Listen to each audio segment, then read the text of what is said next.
بسم اللہ الرحمن الرحیم۔ السلام علیکم معزز ناظرین۔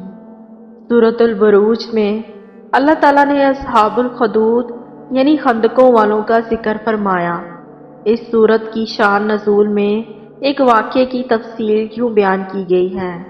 پچھلی کسی امت میں ایک بادشاہ تھا، وہ ایک جادوگر سے کام لیا کرتا تھا۔ جب وہ جادوگر بوڑھا ہو گیا تو اس نے بادشاہ سے کہا کہ میرے پاس کوئی لڑکا بھیج دیا کرو جسے میں جادو سکھاؤں تاکہ میرے بعد وہ تمہارے کام آ سکے۔ بادشاہ نے ایک لڑکے کو جادوگر کے پاس بھیجنا شروع کر دیا۔ یہ لڑکا جب جادوگر کے پاس جاتا تو راستے میں ایک عبادت گزار شخص کے پاس سے گزرتا جو حضرت عیسیٰ علیہ السلام کے دین حق پر تھا اور توحید کا قائل تھا۔ یہ لڑکا اس کے پاس بیٹھ جاتا اور اس کی عبادت گزاری کی باتیں سنتا جو اسے بہت اچھی لگتی تھی۔ ایک دن وہ جا رہا تھا، راستے میں ایک بڑا جانور نظر آیا جس نے لوگوں کا راستہ روک رکھا تھا۔ لوگ اس سے ڈر رہے تھے۔ اس لڑکے نے ایک پتھر اٹھایا اور اللہ تعالیٰ سے دعا کی کہ یا اللہ، اگر راہب کی باتیں آپ کو جادوگر کی باتوں سے زیادہ پسند ہیں تو پتھر سے اس جانور کو مار دیجیے۔ اس نے پتھر جانور کی طرف پھینکا تو وہ مر گیا اور لوگوں کا راستہ کھل گیا۔ اس کے بعد لوگوں کو اندازہ ہوا کہ لڑکے کے پاس کوئی خاص علم ہے۔ چنانچہ ایک اندھے شخص نے اس سے درخواست کی کہ اس کی بنائی واپس آ جائے۔ لڑکے نے کہا کہ اگر تم وعدہ کرو کہ اللہ تعالیٰ کی توحید پر ایمان لے آؤ گے تو میں تمہارے لیے اللہ تعالیٰ سے دعا کروں گا۔ اس شخص نے یہ شرط مان لی۔ لڑکے نے دعا کی تو اللہ تعالیٰ نے اندھے شخص کی بینائی بھی لوٹا دی اور وہ توحید پر ایمان لے آیا۔ ان واقعات کی خبر جب بادشاہ کو ہوئی تو اس نے لڑکے، راہب اور بنائی پانے والے شخص کو گرفتار کر لیا اور انہیں توحید کے انکار پر مجبور کیا۔ جب وہ نہ مانے تو اس نے راہب اور بنائی پانے والے شخص کو آرے سے چروا دیا۔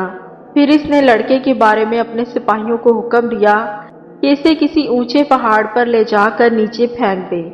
جب وہ لڑکے کو لے کر نیچے گئے تو اس نے اللہ تعالیٰ سے دعا کی۔ پہاڑ پر زلزلہ آیا جس سے سپاہی مر گئے اور لڑکا زندہ سلامت رہا۔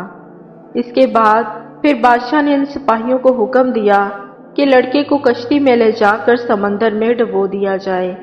لڑکے نے پھر دعا کی جس کے نتیجے میں کشتی الٹ گئی، سپاہی ڈوب گئے اور لڑکا سلامت رہا۔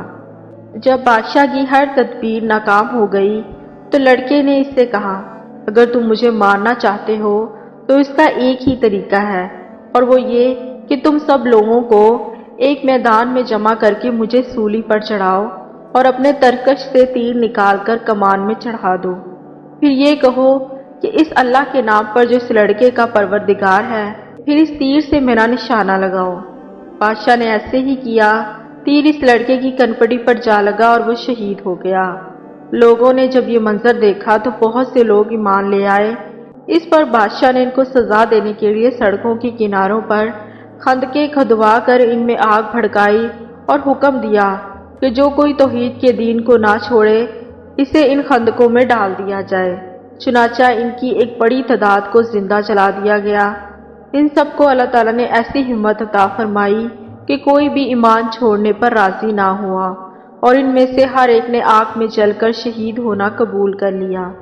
پھر اللہ تعالیٰ کا کرنا ایسا ہوا کہ خندقوں کے کناروں پر بیٹھے ہوئے کافر بھی آگ کی لپیٹ میں آ کر خاکستر ہو گئے۔ اللہ تعالیٰ قیامت کے دن بھی ان ظالموں کو جہنم کی آگ کا عذاب دے گا۔ اللہ تعالیٰ ہم سب مسلمانوں کو جہنم کی آگ سے اپنی ایمان میں رکھے، آمین یا رب العالمین۔ کروڑوں درود و سلام ہوں حضرت محمد صلی اللہ علیہ وسلم پر، ان کی اہل بیت پر اور امہات المومنین پر، صحابہ کرام رضی اللہ تعالیٰ عنہ پر۔